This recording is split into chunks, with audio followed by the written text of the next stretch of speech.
Hello बच्चों, let's read this question. The question says a schematic representations of enthalpy changes for the reactions C graphite, carbon graphite plus half O2 oxygen gas converted to CO gas is given below. The missing value is. ठीक है, तो इस question में हमें एक reaction दी हुई है, उसमें हमें बताना है कि एंथैल्पी चेंजेस यहाँ पे जो नहीं दी हुई है उसको हमें कैलकुलेट करना है। ठीक है, दो की हमें एंथैल्पी दी हुई है और एक हमें फाइंड आउट करना है। तो इस क्वेश्चन में हमारा मेन की कंसेप्ट क्या हो जाएगा? Change in enthalpy. So first we write the key concept of this question. Key concept, that is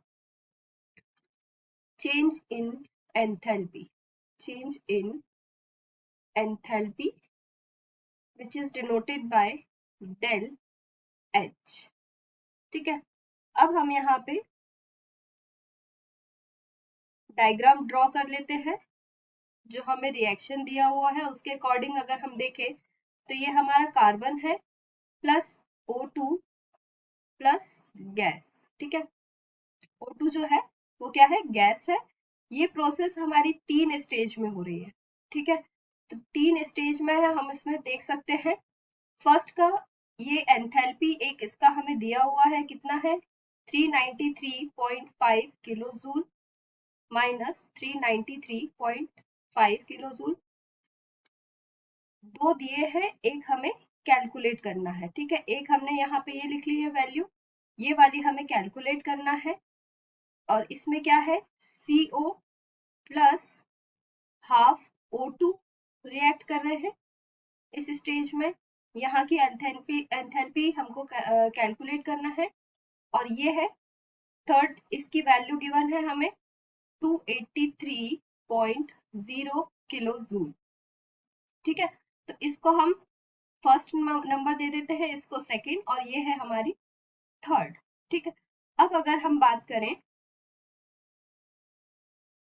तो अगर 3 वैल्यू दी हुई है, दैट मीन्स फर्स्ट और सेकंड का टोटल जो होगा वो थर्ड का होगा। तो अगर हम बात करें चेंज इन एंथैल्पी की, चेंज इन एंथैल्पी ऑफ ए से हमारा कन्वर्ट हुआ, ये ए से बी में चेंज हुआ, बी से सी में चेंज हुआ और सी से फर्दर ए में चेंज हुआ। ठीक है, तो जो ए और बी के बीच में हमारी एंथैल्पी थी वो कितनी थी? H1 थी। बी से सी के बीच में जो आई वो क्या हुई? H3 हुई, और ये हो गई हमारी डेल H2। ठीक है, तीनों ही स्टेप में 3 हमें चेंज इन एंथैल्पी पता है। अब अगर हमें किसी एक का भी हमें टोटल करना होगा, जैसे हमें डेल H1 का अगर हम टोटल करेंगे तो वो कितना आएगा? Del H2 plus del H3 का टोटल हमारा डेल H1 होगा।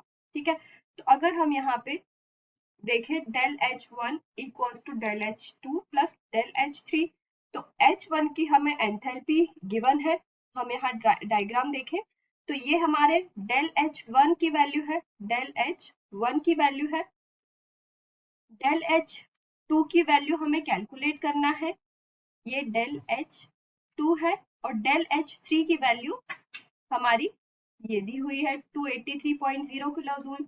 तो अगर हम इसको हमारी इक्वेशन में पुट करते हैं तो डेल H1 की वैल्यू कितनी थी? Minus 393.5 equals to del H2, ये हमें कैलकुलेट करना है, del H2 plus del H3 की वैल्यू कितनी है?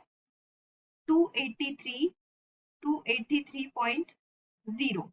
ठीक है, तो ये हमारी यहाँ पे माइनस में दी हुई है, तो यहाँ प्लस माइनस माइनस हो जाएगा, तो यहाँ पे हम माइनस लिख सकते हैं। तो ये हो जाएगा minus 393.5 equals to del H2, ये माइनस में वैल्यू है, तो ये कितनी हो जाएगी? माइनस 283.0। तो यहाँ हमारे डेल H2 की वैल्यू कैलकुलेट करेंगे तो कितना आएगा? माइनस 393.5 प्लस 283.0 टोटल कितना आ जाएगा -110.5 किलो जूल। ये हमारी चेंज इन एंथैल्पी की वैल्यू होगी। ठीक है, तो यहाँ हम आंसर देख लेते हैं। ऑप्शन में देखें हम तो हमारा आंसर क्या आया है -110.5 किलो जूल। तो यहाँ हमारा करेक्ट आंसर क्या होगा option number 3 is correct answer. So here we write the answer. Option number 3 is correct. That is -110.5 kilo joule. Okay. Hope you understood it well. Best of luck.